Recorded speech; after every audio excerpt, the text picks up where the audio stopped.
A'udzubillahi minasyaitonirrajim. Bismillahirrahmanirrahim. Assalamualaikum warahmatullahi wabarakatuh. Alhamdulillah, alhamdulillah, alhamdulillahirabbil alamin wa bihi nasta'in wa afdhalus salatu wa atamut taslim ala sayyidina wa habibina wa syafi'ina wa dhurrina wa maulana Muhammad. Qala rabbi shrah li sadri wa yassir li amri wahlul 'uqdatam min lisani yafqahu qawli amma ba'd. Alhamdulillah, segala puji bagi Allah. Kita bersama-sama hari ini mungkin di lokasi yang berbeza tapi ada banyak wajah yang dikenali. Alhamdulillah. Baik, tadi tajuknya dibagi mensmartkan ibadah di hujung usia. Jadi ni hujung-hujung usia kan cerita. Rasa macam nampak ada muda-muda lagi ni. Baik. Baik, yang pertama bila tajuk ni sebenarnya fleksibel memang kan. Bila sebut hujung usia, saya fikir juga kan hujung usia ni masuk lagi pendatang baru. Tak tahu lagi usia berapa ni. Baik. Yang pertama bila kata mensmartkan ibadah, dia ada tiga kata kunci dalam tajuk ni.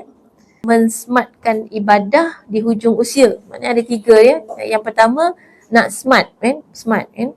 Yang kedua ibadah. Yang ketiga hujung usia. Baik, yang pertama dengan kedua ni okey, kita boleh definisikan. Yang hujung usia ni payah sikit.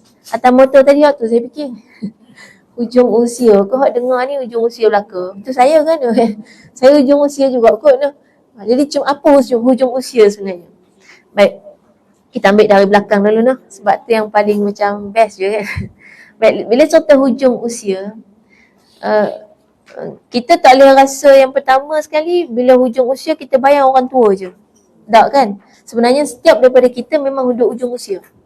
Kalau ada kanak-kanak yang baru lahir pun kita boleh kata hujung usia juga. Sebab ada berapa banyak kanak-kanak yang meninggal kan? Yang orang muda meninggal pun banyak kan? Cuma lebih sinonimnya bila umur dah bertambah, kita rasa yang kita makin mendekati kematian. Orang muda jarang rasa dia nak mati. Tapi orang muda yang special, istimewa, dia akan rasa dia nak mati. Itu yang susah. Susah nak rasa kata kita tu dah mendekati kematian. Sebab kan Allah bagi tahu kalau orang muda ni, yang special dia ni, kalau orang muda dia punya label ialah, golongan special dia ialah syabun nasya'a fi ibadatillah. Pemuda, orang muda yang dia membesar dewasa dalam ibadah kepada Allah. Maksudnya dalam kepala, dalam fikiran dia nak buat ibadah je. Yang tu susah. Sebab biasa orang muda dia rasa lambat lagi nak mati. Kan? Kalau orang yang dah berumur, dia tak ada lagi istilah yang tu. Istilah dia ialah Allah sebut Allah malu melihat orang tua yang masih ada hati nak buat maksiat. Jadi kalau yang berusia lebih kepada kena banyak tinggalkan maksiat. Orang muda kena banyakkan lagi ibadah sebab masih bertenaga. Kan? Masih kuat bertenaga. Ni saya ingat kalau umur dah 70-an ni boleh naik motor sejam. Kan? Mikir juga kan. Mungkin boleh sebenarnya, cuma tak pernah cuba kan, mana tahu kan. Jarak perjalanan tu kepas punggung jugalah. Ni duduk pula kan, hujung ni lembut sikit kan. Jadi kita kata usia, memang kita kata bila dah masa usia yang masih bertenaga ni, kita masih boleh buat banyak aktiviti. Dan pastikan aktiviti tu adalah ibadah. Yang tu yang susah. Banyak je orang naik motor merempit kan. Merempit lumba motor, yang anak-anak muda tu kan yang duk bawa motor kaki terbang kat belakang kan. Tu kan yang muda-muda. Kalau pakcik umur 75 tahun buat macam tu, tercabut kaki. Lepas tu salah urat, pinggang terpeleot. Macam-macam. Jadi orang muda dia ada tenaga tapi dia buat ibadah. Itu yang istimewa. Jadi dan dia merasakan dia juga mungkin mati pada bila-bila masa. Hujung usia juga. Yang dah berumur, kalau kita masih lagi duk ingat nak hidup, panjang lagi nak hidup, banyak lagi keinginan-keinginan kita kat dunia, maknanya yang tu Allah kata Allah malu tengok orang macam ni. Yang sibuk nak lagi dunia ni, padahal kita sedar kita dah lama sangat hidup. Saya teringin nak, saya baru duk macam apa kata study pasal ketamadunan Islam ni kan. Dan kita rupanya sebenarnya fakta tu mungkin dah tahu lama tapi baru sedar, saya sendirilah, mungkin orang lain dah sedar. Kita sebenarnya baru je habis daripada ketamadunan Islam ni tak sampai 100 tahun. Yang maksudnya tamadun Islam tu berdiri lebih daripada 1000 tahun. Daripada zaman Nabi sampai jatuh tamadun Islam tahun 1924. Jadi sekitar 1335 tahun tamadun Islam berdiri, baru je jatuh dalam 90 tahun lebih. Dan saya fikir, masih ada kan orang hidup umur 90 lebih? Kat sini ada tak? Saya teringin nak jumpa. Maknanya dia sempat untuk hidup masa tamadun Islam. Waktu tak dapat jumpa. Dia ingat ada. Ingat yang tu ingat ada lagi ni, mesti orang lain ada lagi. Kok ada ibu-ibu kuliah yang ada lagi kan? 81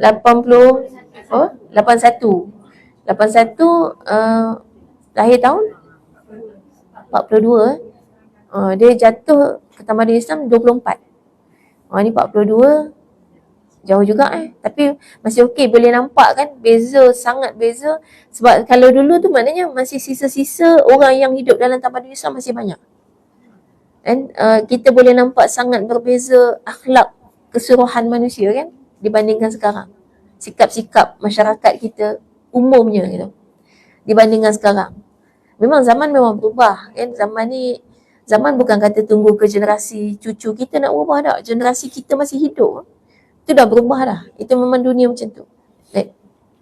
Jadi bila cerita mengenai keadaan ketamadunan Islam ni, maknanya keadaannya macam mana masyarakat pada masa tu. Kalau orang lelaki ni pergi masjid tu benda biasa. Zaman dulu masjid lebih penuh pada sekarang kan. Mungkin tak tahu kalau perempuan tak pergi masjid. Orang lakinya pergi masjid ni perkara yang tak luar biasa sangat. Sekarang macam luar biasa. Kalau tiba-tiba lah ada anak muda yang rajin pergi solat jemaah ke masjid. Kalau dia melamar anak kita, confirm terima. Payah nak cari payah. Yang dia boleh komitmen konsisten betul-betul pergi masjid. Dia yang tahu tu ayah lah sepatutnya kan. Kalau memang dia tak pernah miss solat 5 waktu kat masjid tu, memang lelaki soleh sungguh kalau zaman sekarang. Itu memang rare. Jarang jumpa. Susah nak jumpa dah. Baik. Itu yang kita kata macam mana kita nak semangat hidup kita tetap buat ibadah sampailah bila kata hujung usia, maknanya berapa pun umur kita tu semua hujung usia. Setiap hari kita makin muda menuju ke alam kubur. Kan? Setiap hari umur kita tu kalau semalam kalau tahun lepas kita katalah 10 tahun. Tahun ni kita jadi 9 tahun menuju ke alam kubur. Kan? Maknanya tahun depan 8 tahun. Makin lama makin muda. Kalau umur dunia kita bertambah kan, 70, 71, 72, 73 bertambah. Tapi bila menuju alam kubur makin muda, 10, 9, 8, 7, 6, 5, 4, 3, 2 kan. Jadi kalau nak awet muda, ingat mati. Sebab kita memang makin muda kan, menuju kepada kematian. Dan tak ada terkecuali seorang pun, berapa pun usia dia. Baik, kemudian itu mengenai hujung usia. Jadi terjawablah sudah, kita semua di hujung usia. Jadi sebab saya fikir gini tadi, bila bercakap kita nak kena sesuatu yang ada kaitan dengan kita, dan takkanlah saya nak bagi tahu ke orang tentang hujung usia, saya sendiri duk perasan hidup lama lagi kan. Jadi saya sendiri pun kena rasa bahawa saya pun di hujung usia, tak tahu lagi balik ni ke mati. Wallahualam kan. Kita tak tahu kan. Kita tak boleh kata na'udzubillah. Sebab semua orang akan mati. Kan? Tapi kita nak supaya kematian kita dalam keadaan yang baik. Baik. Kemudian bila sebut nak ibadah, tadi yang akhir hujung usia, yang kedua ibadah, tengah-tengah ibadah. Baik, maksudnya kita nak ibadah sepanjang hidup. Sebab memang kita ni tujuan hidup ibadah. Kan bila Allah sebut wa ma khalaqtul jinna wal insa illa liya'budun, tidak aku ciptakan jin dan juga manusia melainkan untuk ibadah. Dengan kata lain, kita tak ada kerja lain kat dunia ni selain ibadah. Tak boleh buat benda lain. Kan?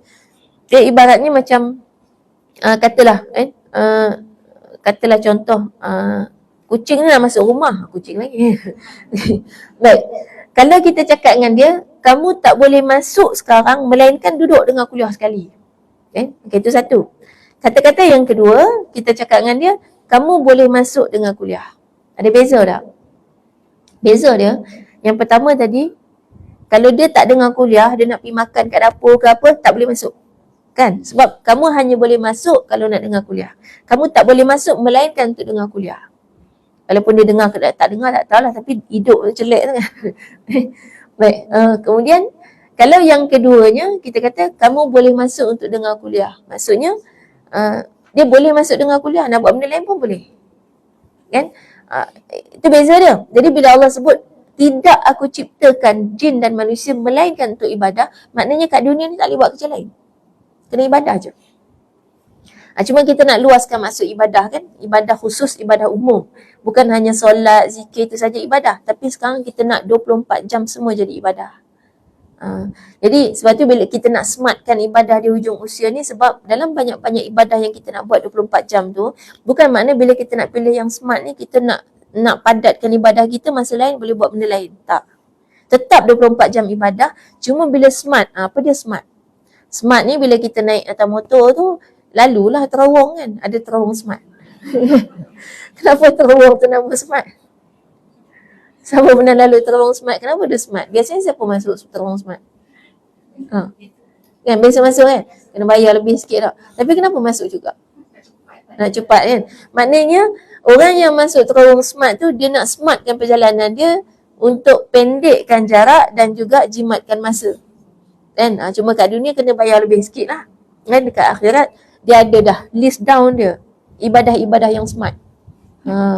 Jadi tujuan kita nak smartkan ibadah ialah nombor satu, kena ingat lah, bukan nak compactkan dengan makna kata kalau sebelum ni 24 jam ibadah kan, jadi kita nak bagi smart supaya tak payah buat sampai 24 jam, tapi kita 4 jam cukup, tapi pahala macam 24 jam. Bukan yang tu. Sebab tetap kena 24 jam ibadah. Kan tadi kita kata tak ada tujuan lain hidup kita melainkan ibadah kan. Baik, tetap 24 jam. Tapi kita nak 24 jam punya ibadah tu boleh dapat pahala kalau kita hidup 80 tahun. Kita punya pahala mungkin sampai 1,600. 1,600 tahun kita hidup. Ada ibadah-ibadah macam tu. Nabi dah bagi tahu. Yang tu yang kita nak tu. Jadi maknanya kalau orang lain buat ibadah 24 jam, dia punya pahala 24 jam. Bila kita tahu yang smart ni, kita punya pahala 24 jam tu macam 24 tahun contoh. Kan? Sebab tu sebenarnya secara keseluruhan banyak ibadah-ibadah umat Nabi Muhammad SAW ni memang smart dah. Sebab umur kita paling pendek kan? Dalam semua umat kita paling pendek. Sekitar yang Nabi sebut 63 ke 70 tahun. Tahun hijrah. Tahun Masihi lagi panjang. Siapa sekarang umur 60 tahun, tahun Masihi dah 63 tu tahun hijrah. Tambah. Kan sebab tahun hijrah setahun 360 hari. Tahun Masihi 365.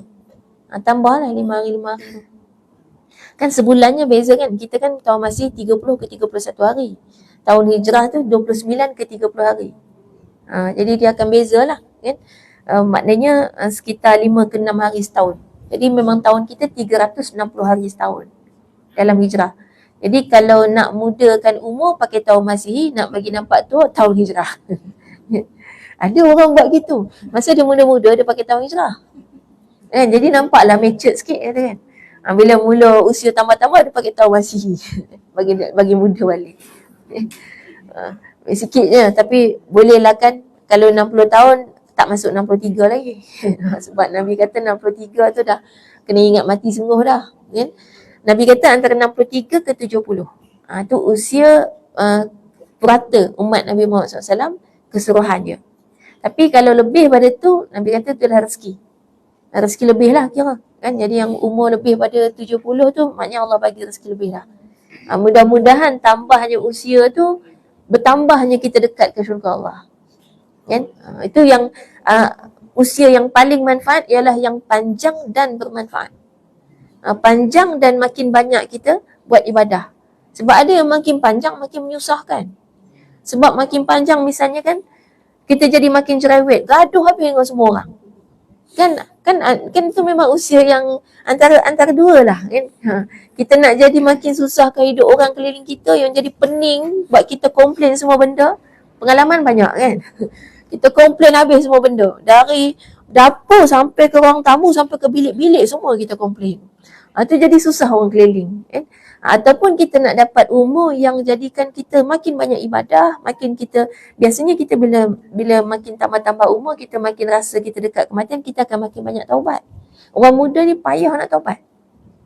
Kalau dia taubat pun payah nak menangis. Sebab dia nak rasa dosa sangat pun, hidup baru sekejap dah rasa kan. Jadi maknanya ini satu usia yang kita kata emas lah, yang di sisi Allah tu banyak kelebihan untuk kita jadi orang yang betul-betul bermanfaat. Baik. Sekarang bila smart, maknanya kita nak pendekkan jarak dan singkatkan waktu tapi dapat sampai ke tempat yang sama dengan orang lain. Maknanya amal ibadah dalam masa yang singkat kita nak dapatkan amal ibadah yang besar pahala dia. Jadi antaranya yang mungkin kalau kita tahu usia tadi kan, kalau umat sebelum ni misalnya umat Nabi Nuh usia sampai 1000 tahun lebih. Tapi pahala amalan umat Nabi Muhammad SAW paling banyak. Jadi umur macam ni puluh-puluh pun kita punya pahala amal tu boleh lebih pada orang yang hidup 1000 tahun.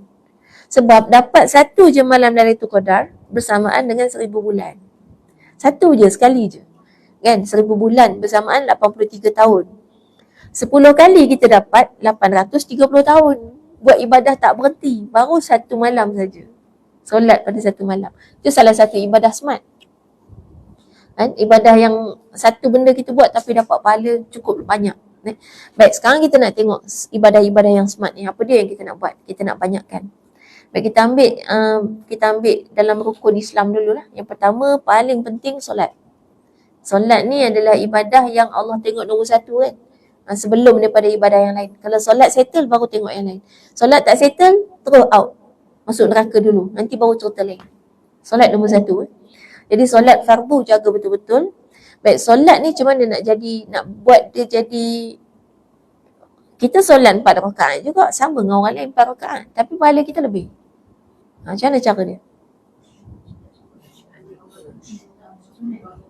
Kalau sebut bacaan betul, kalau bacaan tak betul, bukan takat pahala sikit tak sah. Jadi bacaan memang kena betul. Baik, kalau khusyuk benda kita tak boleh kawal. Kita boleh usahakan, tapi boleh kata, siapa pernah rasa solat khusyuk? Kalau rasa tu yang bahaya. Kalau rasa tu dia takut-takut perasan. Perasan tu bila kita perasan solat kita khusyuk, akibat dia kita takkan solat sunat. Sebab solat kita dah okey, nak buat apa tambah-tambah. Sebab tujuan solat sunat kan nak tampal balik kekurangan pada solat wajib kita. Jadi rasa tak khusyuk okey. Bagus kan? Rasa tak khusyuk tak apa. Tapi kena usaha untuk bagi khusyuk. Jadi ni memang tak boleh kawal. Kan? Sekarang kita nak buat benda yang kita boleh kawal. Untuk buat solat kita banyak pahala. Ni jarang orang perempuan buat. Jarang. Kita sebut perempuan. Teka. Solat jemaah. Kan satu nisbah 27. Solat seorang-seorang satu je pahala. Solat yang sama buat 27 pahala kalau berjemaah. Tapi sebab saya kata orang perempuan jarang buat, sebab satu, biasanya orang solat jemaah kat masjid. Perempuan pula biasa solat kat rumah. Lepas tu, kalau kat rumah pula, biasanya kalau ada solat jemaah kat rumah, yang jadi imam, suami, ayah, anak lelaki. Jarang kita jadi imam. Menyebabkan kalau orang lelaki kita semua pergi masjid, kita kat rumah sembahyang masing-masing. Tu rugi. Patutnya kita sama-sama perempuan memang satu sudut kan. Saya cuba fahami kenapa perempuan susah sangat nak naik jadi imam. Sebab ada satu fitrah, memang wanita tidak dicipta sebagai pemimpin secara umumnya. Jadi nak cari wanita yang berkepimpinan itu agak susah. Agak susah kalau tak dibiasakan. Kan? Dia umpama macam kuda. Kuda ni dia selalu cari pemimpin. Dia memang haiwan yang Allah cipta untuk dipimpin. Dia fitrah dia gitu. Sebab dia Allah cipta sebagai kenderaan. Fitrah dia gitu. Dia sentiasa cari siapa boleh pimpin dia. Biasanya kat manusia. Biasanya dia memang akan cari manusia. Sebab Allah cipta dia untuk manusia. Baik, bila ada manusia, okey. Manusia pimpin dia. Bila manusia tak ada, sepatutnya dia cari sama-sama dia. Tapi ada setengah tu dia tak reti, akhirnya dia tak ketahuan hala, entah ke mana-mana dia pergi. Tapi selalunya dia memang akan cari kelompok untuk ada yang paling leadership di kalangan dia. Untuk dia follow. Maknanya kalau kita tak buat macam tu, kita kalah dengan kuda.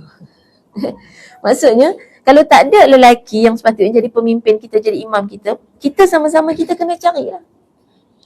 Satu yang jawapan yang biasa saya dapat, biasa dengar lah kan, dia kata gini, tak yakin lah solat kita ni, tiba-tiba ada orang nak makmum pula kan. Kalau solat kita tak sah macam mana? Nanti orang lain tak sah juga, tak berani lah. Baik, kalau yang tu kita bagi tips satu gini. Kita kan sebenarnya, kalau kita tak confident solat kita sah ke tidak, solat pun tak boleh. Seorang pun tak boleh solat. Kena confident kan, solat sah. Kalau dah confident solat sah, kenapa orang tak boleh ikut? Itu soalan ni. Kan? Kalau tak confident solat kita sah, tak boleh solat gitu. Seorang-seorang pun tak boleh. Kena bagi confident. Yang tak confident tu pasal apa? Wuduk. Okey, kena elokkan balik wuduk kita. Tak confident pasal apa? Pasal bacaan. Kena pergi belajar supaya bacaan kita lebih baik. Tak confident pasal pakaian. Okay, kena pakai elok-elok. Kalau rasa pakaian kita tak tutup aurat untuk solat, tak boleh solat. Seorang-seorang pun tak boleh. Jadi apa sebab kita tak boleh bagi orang follow kita? Bagi orang makmum kita? Tak ada sebab. Tak ada sebab.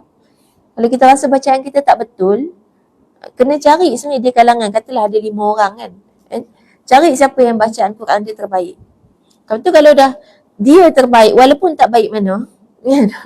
Kena naik jugalah. Dah itu yang terbaik yang ada. Takkan nak bagi kucing jadi imam. Kucing lagi. Jadi memang tak boleh. Memang kena orang lah.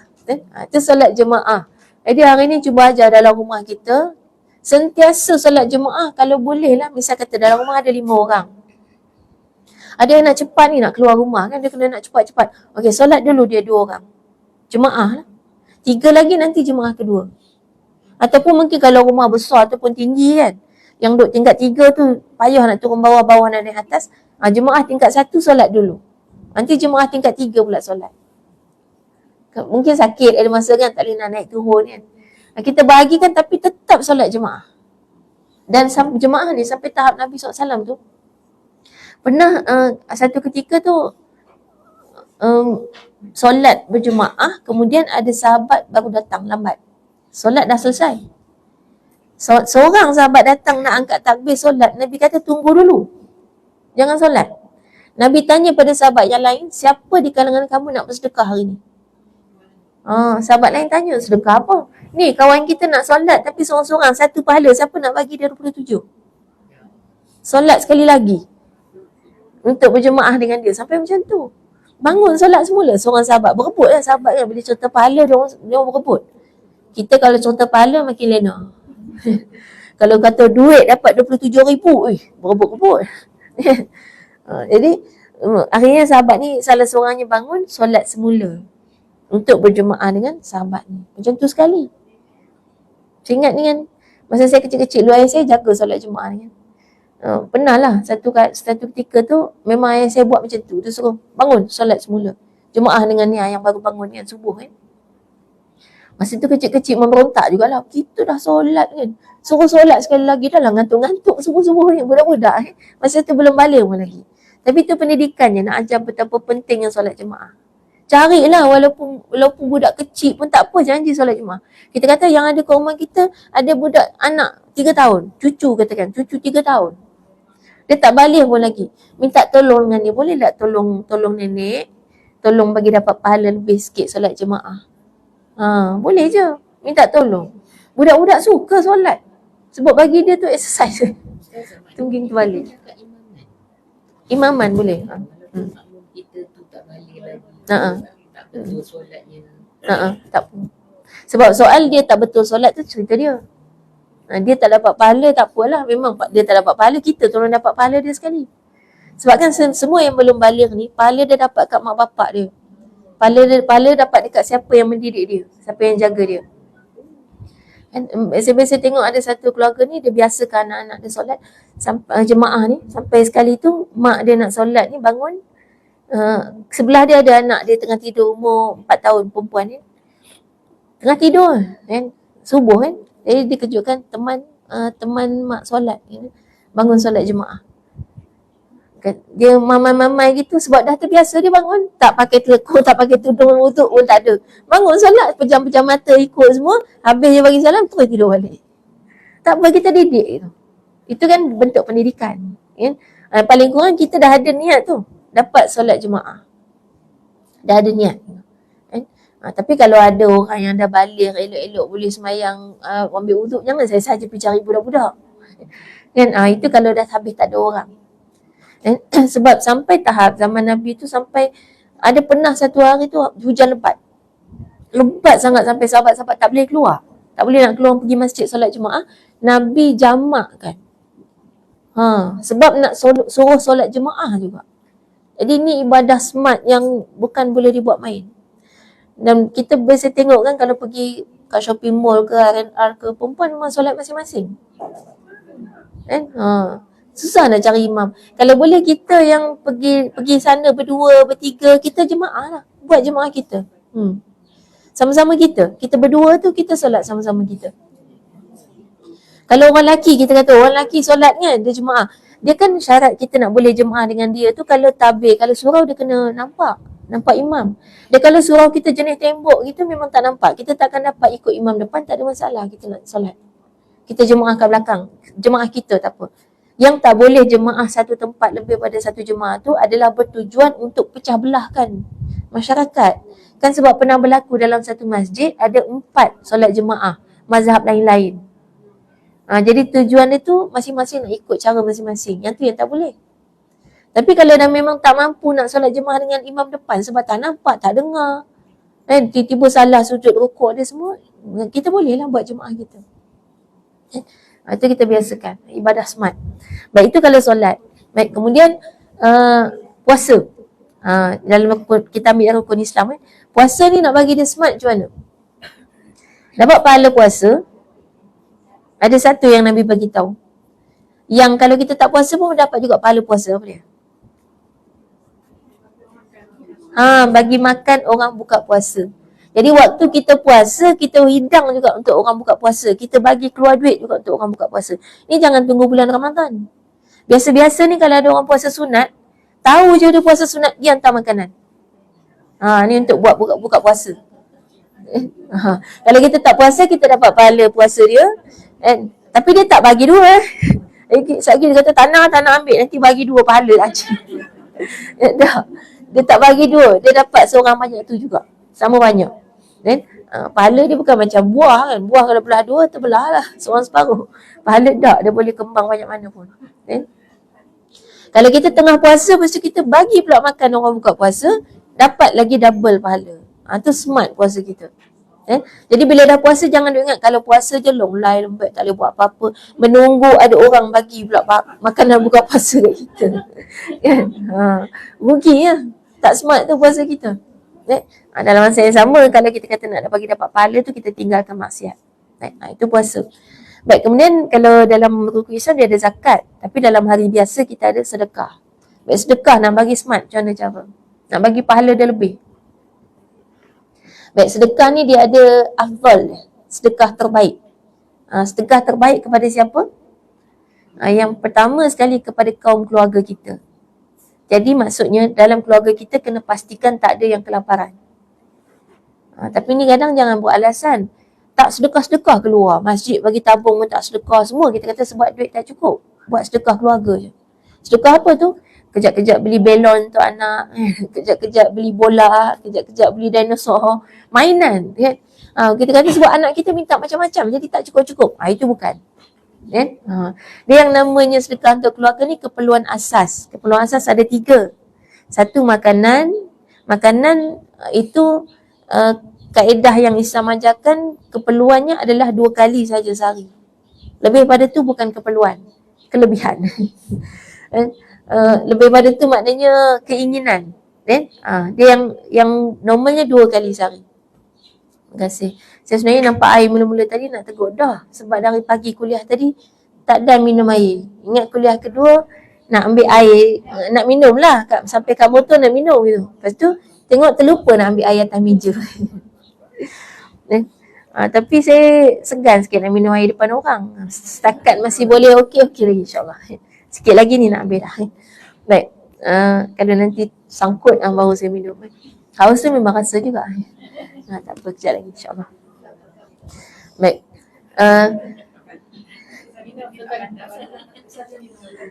Minum sampai tak pandang, betul ke? Tak apa. Masih okey. Tadi macam sangkut sikit tadi, tapi sekarang dah okey balik insyaAllah.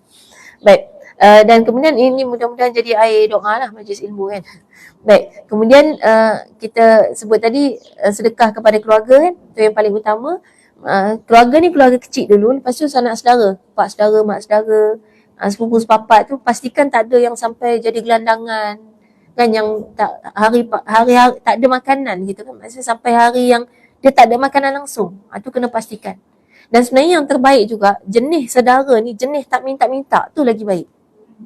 Jenis yang kita kena pergi siasat sendiri, dia ni cukup makan ke tidak, tu lagi baik kita bagi. Sebab ada jenis suka minta-minta. Kalau ada perbandingan yang suka minta dengan yang tak minta tu lagi baik.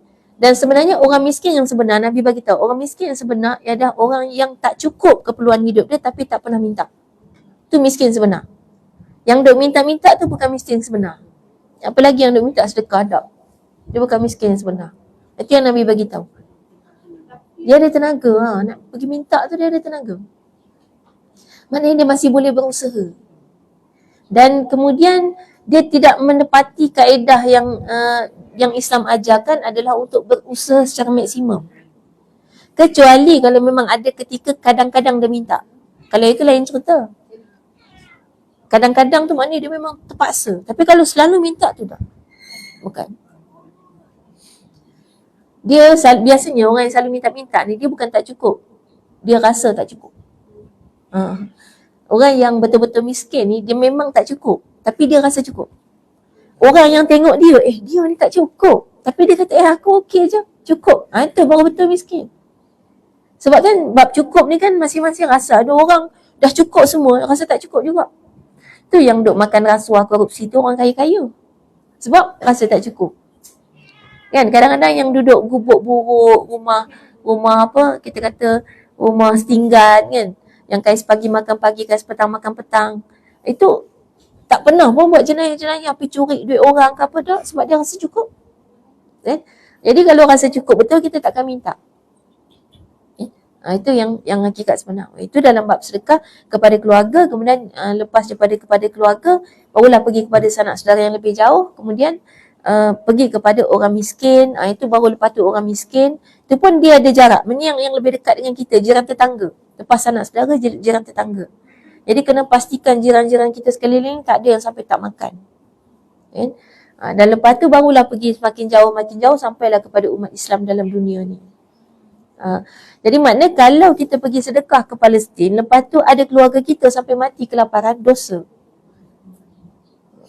Tapi ni kena bahagilah, maknanya sedekah kita kena bahagi kan. Ada yang untuk keluarga, ada yang untuk negara mana, ada yang untuk umat Islam dan sebagainya. Dan yang paling jauh orang bukan Islam, tetap dia berhak untuk dapat sedekah. Kan? Cuma keutamaan dia. Kena tengok keutamaan.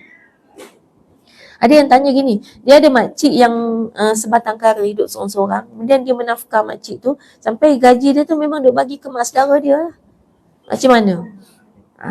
Nombor satu kena tengok siapa yang tanya. Baik, sebab yang bertanya tu perempuan, kita kata tak wajib pun dia menafkahi makcik dia tu. Maknanya, kalau kata berapa dia bagi selama ni? Dia kata dia bagi dalam 1,000. Baik, sebenarnya betul ke keperluan hidup kita ni 1,000 sebulan? Kalau rumah dah ada. Tak sebenarnya. Tak. Cuba tengok kalau rumah kita dah ada rumah yang memang dah duduk. Makan kita ni kalau ikut asas, keperluan asas, tak sampai pun ratus-ratus tu sebulan. Tak sampai 500 tu tak sampai. Kalau yang asas betul. Yang jadi banyak tu keinginan. Jadi kalau dia bagi makan nasi lauk ikan bilis, tak mau. Kita kena ikan you besar sikit. Ikan pula kalau takat bakar kosong tak nak. Nak 3 rasa. Kan? 3 rasa pula kalau orang kampung kita masak, dia tak pure, kena orang Thailand. Kan? Tu yang makin lama makin mahal. Jadi bukan keperluan, yang tu keinginan. Keinginan boleh kalau mampu. Kalau tak mampu tak boleh. Keperluan kita maknanya ni saya duk fikir kot, tengok kot alamat tadi, Jalan Ikan Haruan. Banyak ikan haruan tu kat sini. Tak ada orang jual ke sini? Kalau ada nak juga beli. Ikan wan ni, ikan wan. Mungkin dulu banyak nama ikan. Tapi tengok juga tu longkang. Saya ingat masa saya kecil-kecil duduk tangkap ikan dalam longkang. Ikan wan ada dalam longkang. Saya pernah tangkap ikan haruan kat sawah padi masa kecil-kecil dulu. Zaman kanak-kanak ni aktif kan. Jala tak ada jala sendiri. Pergi kat sawah tu ada jala nelayan tinggal sebab dah koyak. Kita guna jala tu lah. Buat tangkap ikan haruan. Dapat besar satu lengan. Lepas ikan tu melompat masuk dalam sungai, dalam sawah balik, kita pun melompat masuk juga dalam tu. Ikan haruan kan sembunyi dalam selut kan. Kita tak nampak kan. Kalau ada ikan haruan yang macam tu, kita dapat seekor tu dah cukup dah makan sehari. Free kalau tangkap kan. Ada je ikan sebenarnya dalam sungai-sungai parit ni kan. Cuma kita ikan parit tak mau, Padahal yang kotor parit bukan ikan. Ikan tak ada masalah. Dia halal kan? Then, jadi tu maknanya dalam bab sedekah kita nak smart kan, kita pilih sedekah tu susun atur ikut yang kaedah-kaedah dia siapa dulu gitu. Kita dahulukan siapa dulu. Dan sedekah ni bukan daripada lebihan harta, tapi tak boleh juga sampai kita sendiri meminta-minta. Ada orang duduk sedekah, lepas tu dia minta sedekah. Ada, memang betul ada. Dia minta bukan dengan orang lain, dengan anak-anak. Minta juga tu. Tapi bila tengok mak buat apa duit mak, mak duk bagi kat kakak dia, kat adik dia. Tapi duk paksa anak bagi duit kat dia. Kan, ni anak ni tak pernah bagi duit bulan-bulan ni. Anak ni bagi duit ni tak cukup. Dia sebut duit. Anak dia ni rumah pun tak ada lagi. Kan, anak dia masih perlukan duit. Tapi dia nak paksa minta duit anak dia sebab nak pergi bagi rata-rata tu. Itu yang kadang kita tak perasan. Ini kaedah yang tak betul ni, tak tepat. Sebab bersedekah kena dengan harta dan usaha kita sendiri. Bukan harta yang kita minta pada orang lain. Ni saya pernah jumpa, boleh saya cakap macam tu, dia kata, tu usaha juga. Usaha minta. Kata dah ikutlah, nak jawab lah gitu kan. Kita bagi tahu fakta dia, tak boleh. Kalau memang walaupun tu anak kita, kalau dia nak bagi, dia bagilah kan. Kalau sampai dia sendiri tak cukup kan, anak-anak dia dah makan nasi kicap je kan. Mana dia untuk keluarga dia pun tak cukup kan. Itu kita tak boleh paksa. Itu sebahagian ibadah yang inti kesimpulannya sebenarnya, nak dapat ibadah smart ni, kaedahnya memang kena belajar. Sebab tadi kan kita takkan tahu kalau tak belajar. Mana satu ibadah yang lebih pahala, mana yang kurang. Ada satu lagi zikir. Zikir dalam banyak-banyak zikir. Ada satu zikir yang Nabi kata, dia ni ringan di lidah tapi berat di timbangan. Maksudnya di akhirat nanti, pada timbangan Allah tu berat. Apa dia? Bunyi dia? Subhanallahil azim, subhanallah wa bihamdi. Ni nampak sangat pergi pengajian ni. Alhamdulillah. Boleh jawab. Sebab dah belajar kan. Maknanya memang kena belajar. Kalau tidak, kita pakai subhanallah, alhamdulillah, Allah, biasa-biasa je. Subhanallah ada dah, tapi tak bunyi yang belakang tu kan. Subhanallahil azim, subhanallah wa bihamdi. Tu senang je sebut tapi berat di timbangan. Okay. InsyaAllah mudah-mudahan ni paling kurang jadi satu cetusan lah pada kita untuk kita kemudiannya mengambil inti, kita belajar sampai menuju ke akhir hayat kita. Menuntut ilmu juga satu ibadah yang paling senang, pahala sangat besar. Duduk je. Saya selalu sebut kalau kelas Al-Mizan kan, main duduk lena pun tak apa. Kan? Lepas tu ada yang lena sungguh. Lena sungguh nampak ke depan. Tapi tak apa, saya tak marah pun. Janji datang. Tak apa, jangan malu. Saya tak pernah sebut pun siapa dia kan. Tapi memang kadang-kadang orang tengok kan. Tapi tak apalah. Yang penting ada semangat nak datang. Paling kurang doa malaikat dapat dah. Kan? Malaikat mendoakan. Ya. Tapi Ustazah, menuntut ilmu tu penting Ustaz. Kalau kita dah keluar, dah kasih dah keluar untuk menuntut ilmu, suami datang untuk kita sarapan, mana pada satu kita. Okey. Baik. Kaki kita dah keluar melangkah untuk menuntut ilmu, suami panggil jom sarapan. Kan? Sarapan dengan suami sejam pula. Kan? Kuliah sejam juga. Ambil yang mana, pilih yang mana. Baik, ini bukan pilihan untuk dibandingkan sebenarnya. Dia ibarat macam kita buat pilihan antara kita nak pergi mandi dengan nak solat. Nak mandi ke nak solat? Tak, dua-dua kena buat. Kan? Cuma nak kena adjust sistem. Jadi saya ingat kalau suami yang boleh ajak isteri sarapan, maknanya kita mungkin boleh komunikasi. Bila suami boleh komunikasi ni, kita komunikasilah. Sebab ada jenis suami diktator, tak boleh komunikasi. Dia bukan jom kita sarapan. Sekarang juga, sini. Tak ada jawapan, tutup mulut, makan. Hak kita tu yang kita tak boleh bincang. Bila tak boleh bincang macam ni, memang kalau nak tanya keutamaan suami kan. Tapi dalam jangka masa panjang puluhan tahun takkan tak boleh buat apa-apa. Kan? Dan kuliah pun bukan satu je, ada banyak. Kan? Kita boleh pilih, boleh fleksibelkan. Kan? Baik, itu maknanya lebih kepada sistem hidup kita. Kan? Kita nak atur sistem. Macam mana kita nak buat semua, tapi dalam masa yang sama kita tak menolak juga mana salah satu. Kalau suami yang boleh ajak bincang, yang dia ajak sarapan, kita ajak bincang lah. Nak pergi kelas ni. Kan? Hari ni tak apalah kita teman. Tapi lepas ni kan kelas jadual ni memang ada. Kan? Kalau boleh kita sarapan awal sikit ke kalau hari ni, hari ada kelas kan. Ataupun sarapan lewat sikit. Kan? Ataupun kita sarapan yang simple, yang 5 minit selesai. Sarapan ni kan ikut kita nak 5 minit boleh, 5 jam pun boleh. Kan? Makan tak sudah-sudah tu depan TV. Kan? Tak sudah-sudah. Kan? 5 minit boleh kan, ambil 1 biji kuih, minum air dah cukup. Tambah bila umur tambah-tambah ni tak payah makan banyak pun. Kan? Cukup dah 5 minit tu. Jadi, mana kalau yang tu kita nak raikan juga masa tu boleh kita ambil singkat, masa pendek kan. Okay, kita makan dulu tapi kalau boleh lain kali kita ejarlah bagi awal sikit. Kan? Tu kalau boleh buat bincang. Kita tak tahu ni kes dia boleh buat bincang ke tidak. Sebab ada satu kes tu dia tanya gini, sebab tak boleh buat bincang. Jadi dia nak bagi ubat tidur kat suami dia. Saya kata yang ni not recommended. Tak boleh kan sampai menganiaya hidup orang. Saya kata sebab suami tak bagi. Kalau dia kata nak pergi kuliah je memang tak boleh. Saya kata nombor satu gini, bila suami tak bagi ni, kita kena tengok balik, muhasabah diri dulu. Kadang-kadang kita ni pergi kuliah, kata nak pergi kuliah. Tapi kuliah 1 jam, kita duduk 3 jam. Buat apa? Membawang. Jadi yang suami tak bagi bukan yang kuliah tu sebenarnya, yang membawang tu. Tapi dia tak bagi semua sekali lah. Sebab kalau kita tak pergi kuliah, kita takkan saja membawang. Geng-geng kuliah kita tu yang membawang sekali. Kan? Jadi kalau suami yang mendidik, kadang-kadang dia terus bagi keputusan tak boleh pergi. Bukan sebab tak boleh pergi kelas. Tak boleh buat dosa tu. Cuma dia tak bagi tahu, sebab kalau bagi tahu gitu nanti kita jawab. Katalah dia kata kita, okay, kuliah boleh tapi jangan duk membawang. Kita jawab apa? Bila masa kita membawang? Ada je jawapan macam budak-budak. Kan? Jadi kadang dia tak bagi tahu kenapa. Yang penting tak boleh. Jadi itu yang positif. Cuma kadang-kadang memang ada juga yang betul-betul tak bagi. Dia tak mau isteri dia pandai kan. Kalau pandai dia susah. Dan semua isteri dia lagi pandai pada dia tak mau. Ada juga ego dia tercabar. Sebenarnya memang kot mana pun memang isteri ni syurga dekat suami. Cuma kalau suami tu ahli neraka, syurga kot mana. Tapi apa pun kita boleh adjust. Adjust ilmu ni kita tuntut pada kadar yang kita mampu semaksimum mungkin. Kan? Kita terus mendoakan mudah-mudahan suami dapat hidayah sama-sama, dapat pergi kuliah sama-sama. Kan? Dalam masa yang sama kita join kuliah hari ni banyak cara. Sebab tu yang online ni kita maafkanlah untuk orang yang memang suami tak sporting, tak bagi pergi kuliah.